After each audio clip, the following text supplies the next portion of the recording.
Located on the island of Luzon, Philippines, near Zambales, Tarlac, and Pampanga is an active stratovolcano known as Mount Pinatubo.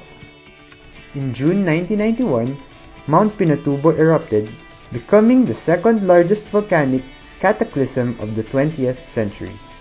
But despite the end-of-the-world proportions of the eruption, only a few hundred died. How did this happen?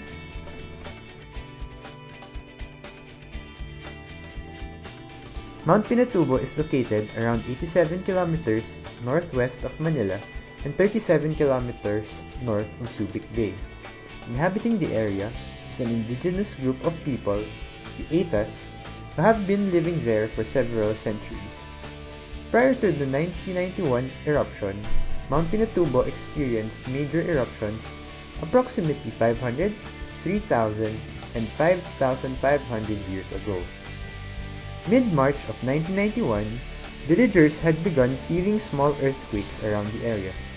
In April 1991, a few Aitas who lived on the slopes saw smoke coming from the volcano, along with other signs of volcanic unrest. The Aitas reported it to Sister Emma, a sister doing missionary work among the Aitas. She then relayed the message to PHIVOLCS, the Philippine Institute of Volcanology and Seismology. PHIVOLCS immediately began to monitor Pinatubo. They set up different equipment such as a seismograph. Based on the information they gathered and estimates on the strength of the eruption, hazard maps were also prepared.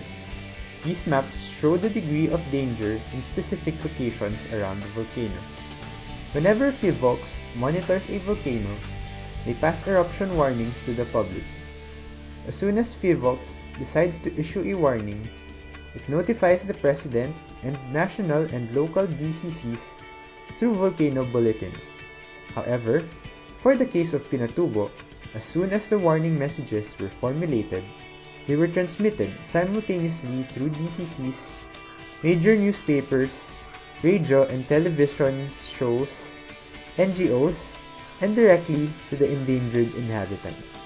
The people around the area were informed. Post-eruption surveys showed that 71% knew of the impending eruption either through their own observation or for warning from PHIVOLCS. Post-eruption surveys also showed that 81% of those who received forewarning took appropriate action, such as evacuating immediately or taking some other defensive action. 13% waited for the eruption or ignored the warning, and 5% ran without any definite destination. Many reasons were given as to why people didn't want to leave. Some didn't want to leave their homes and belongings behind. Some believed that they're far enough from the volcano that they wouldn't be affected. Some didn't want to leave because their crops were due for harvesting or their livestock cannot be left behind. Some also believed that the gods would not let them come to harm. The eruption of Mount Pinatubo began at 1:42 p.m. It lasted for 9 hours and caused numerous large earthquakes due to the collapse of the summit of Mount Pinatubo. Unfortunately, at the time of eruption, Tropical Storm Nunya was also passing, causing a large amount of rainfall. The ash ejected from the volcano mixed with the vapor to cause a rainfall of tephra that fell across almost the whole of Luzon. In 1992, the PHIVOLCS advised nearby inhabitants to avoid the 10-kilometer danger zone and be alert to possible deterioration. Only 8% of the post-eruption survey respondents received an evacuation order and only 2% followed the order. While the warning system used was good, and there was a low fatality count, much can still be improved for future volcanic eruptions.